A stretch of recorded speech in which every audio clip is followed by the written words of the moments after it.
Our next presenter is a man who needs no introduction.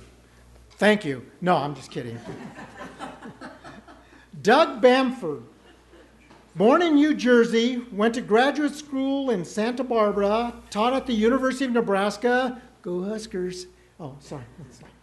I'm from Scottsbluff, Nebraska, for those of you who don't know. Another cultural mecca of the West, gateway to Kimball. He is an archaeologist who specializes mainly on the Great Plains, although he has worked on the California coast and desert and the Colorado high country in Ireland and in Germany. He raised his children in Longmont. They came out normal. And served for a while on the city's Historic Preservation Commission. The title of his presentation, and I hope I say this correctly, the Mahaffey Catch. The Mahaffey Catch. Boy, did that roll right off the tongue, huh? Let's give him a warm PK welcome. Okay, so I get calls, and a lot of times, so I see a lot of rocks, and they're often really entertaining rocks. But they rarely change human histories. But I got a call and about these rocks, actually, and many others, from a guy who said, I have landscapers working in my front yard, and they found a whole bunch of spear points, and none of these are going to be spear points, so let's get that right at the start. And I need you to come and look at them. So I, having looked at lots of rocks, I let him know I'd come up the next day. Is it going? Yeah. Okay.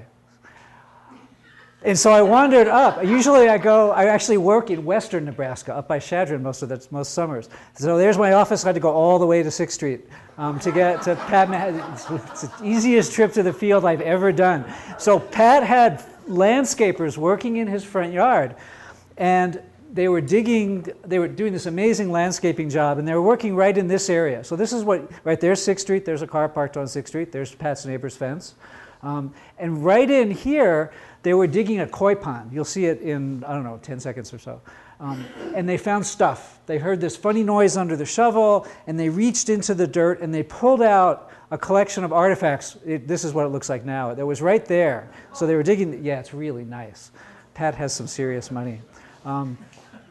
And they pulled out this stuff. It was just packed into a space like this. So what that means is that it used to be in a hole in the ground, right? Because artifacts get spread out over the ground surface. So they pulled it all out, and it was like 83 objects. This is what it looked like before they did all that work. And so what there was just in front of where my trowel is there, was this huge concentration of artifacts, and then there were little teeny pieces kind of scattered around. And that matters, because we tend to think of the ground as being really solid, because we don't sink into it very much. But things move around in it. So little things moving out tells us that it's been there a while. Now this is what I saw the minute that I showed up there, and my jaw was just on the ground, because there is nothing like this in Boulder County. I've done archaeology in Boulder County, and there is nothing like this. What's really cool about this is that when we're doing what we just, never mind, there's I'll tell you, I'll come back to that. You make these stone artifacts by breaking rocks, and you do it in two ways. Sometimes the piece you're breaking off is what you want. It's got really sharp edges, and you knock it off a piece like this, and this is waste, and that's the good stuff. The other thing you make are bifaces, and in that case, the piece you knock off is the waste, and the biface is the good stuff. We have stuff that's from bifaces, so it's picked out of the waste. We have stuff in the cache from that they were meant to make. All of this stuff is from northwestern Colorado. All of this white stuff and all of that stuff that's just pictures is from up by Kremling.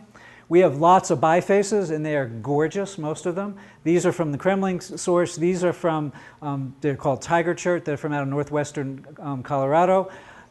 They're all different, and I'm going to come back to that, right? But they're hugely diverse. This one's particularly cool. It's like a double-bitted axe. So what these are all knives and choppers and things like that. We have these two pieces. This is made out of a quartzite that's probably from up in Middle Park as well, between Steamboat and Kremling. This is made out of a quartzite that comes out of the Uinta Mountains in northeastern Utah. These are really, really hard to make. This one's about 6.5 times wide as it is thick. This one's about 8.5 times wide. So they're spectacular if you do any kind of stoneworking or any kind of archaeology. So Pat has this stuff in his front yard. How long has it been there? Right? How old is this? This is the central question for archaeologists, right? If we don't know how old it is, we don't know how to make sense out of it. You don't know what to compare it to. You don't know how to talk about it except, gee whiz, this is cool. What we want are diagnostic artifacts, right? The cache could be what we call Paleo-Indian, right? That kind of really skillful stoneworking is often really old. We would like diagnostic artifacts. This is a diagnostic artifact, right? Right. When somebody digs that up, it can't be older than 1968 because it's a 68, right? We don't have any diagnostics in the cache. We have this, though, which is the most amazingly well-made piece in the cache. Each one of these, that's a single blow of a hammer that knocked this fragment off, and it came all the way across there. And they're shaping these with maybe 6 or 8 blows of a hammer to that entire surface. Here's another one. This is not from the Mahaffey cache. This is an obsidian, same kind of technology, right? But it's got diagnostics. It's got Clovis points.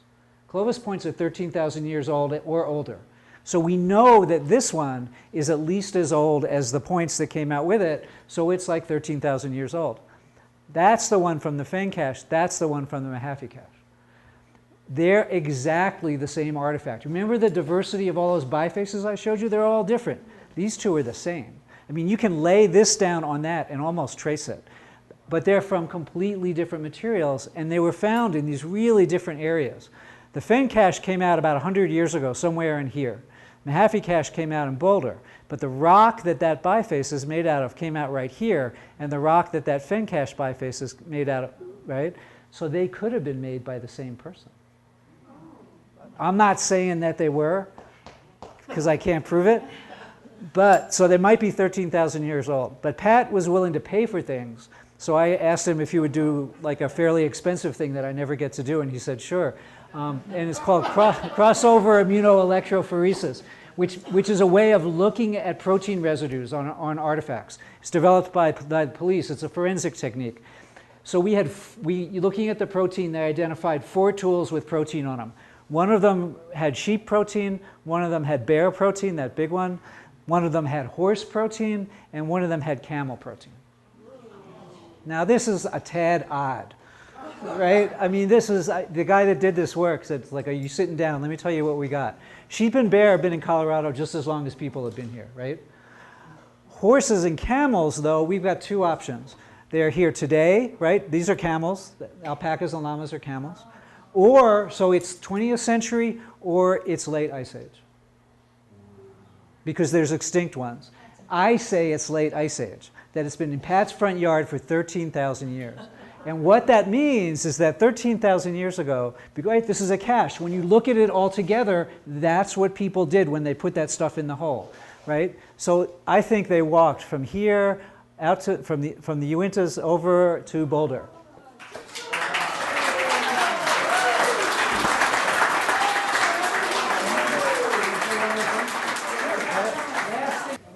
So for the record, archaeologists love to get stoned.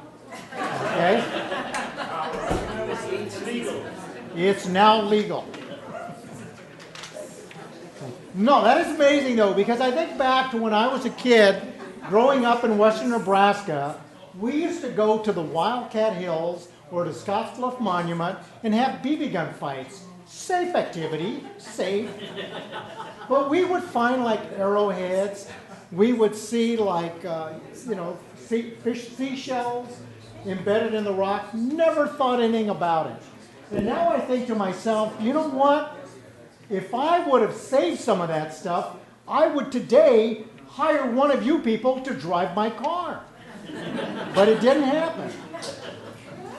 Such is life.